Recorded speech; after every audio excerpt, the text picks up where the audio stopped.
Jiwa Soul 3. Apa perbedaan antara body, psique, spirit, soul?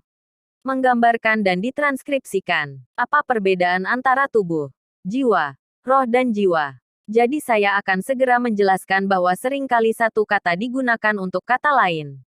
Jadi, alih-alih kata-kata, terkadang Anda harus menanyakan definisi apa yang dimaksud dengan kata tersebut. Tetapi secara keseluruhan dalam bahasa teologi barat yang paling terkenal, yaitu St. Thomas Aquinas, inilah yang ingin saya katakan. Tubuh kita adalah domain kehidupan biologis kita. Itu adalah apa yang terbuat dari materi. Itu jelas. Tidak ada masalah. Kedua, jiwa kita adalah wilayah kehidupan sensitif kita, yang sama dengan hewan. Itu adalah wilayah perasaan kita, sensasi kita. Disinilah kita akan merasa buruk. Ketika kita merasa buruk, kita memiliki bola sensitif di sini seperti kecemasan. Kita berbicara tentang jiwa kita.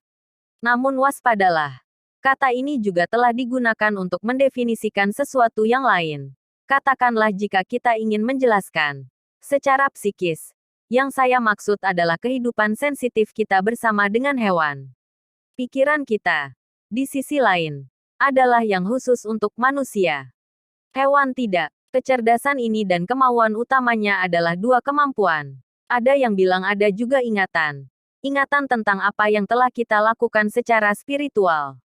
Sebenarnya ingatan adalah milik kecerdasan kita yang mengingat tindakan yang telah diambilnya. Jadi secara global kecerdasan kita digunakan untuk mengetahui hal-hal spiritual. Seperti misalnya pengertian ketidakterbatasan, keabadian, pengertian cinta, persahabatan, dan keinginan kita, berdasarkan kecerdasan kita, akan diarahkan menuju kebaikan spiritual. Dia menginginkan kebaikan spiritual ini. Ini adalah kemampuan untuk mencintai. Tetapi cinta spiritual karena tidak bergantung pada apa yang dirasakan. Bahkan jika selalu menggunakannya di awal, setidaknya di masa muda. Maksud saya, kita mencintai karena kita punya perasaan. Perlu waktu untuk memahami bahwa kita dapat mencintai ketika perasaan itu hilang. Karena kita menginginkan kebaikan orang itu. Dan jiwa kita. Saya akan mengatakan bahwa ketika kita menemukan 3 derajat kehidupan ini dalam diri manusia, kita menyadari bahwa ada sesuatu yang dibutuhkan yang menjadi dasar dari semua ini. Dan yang menjadikan kita satu orang. Artinya, orang yang sama yang memiliki jari dan mencubitnya sekarang. Dan yang dapat berpikir dan memberi pelajaran. Tubuhku adalah bagian dari diriku. Ini bukanlah kendaraan tempat aku duduk seperti yang dipikirkan Plato. Dan yang akan lenyap dengan kematian. Yang harus aku singkirkan. Itu adalah bagian dari keberadaan saya. Jadi kita membutuhkan alasan yang menyatukan semua ini.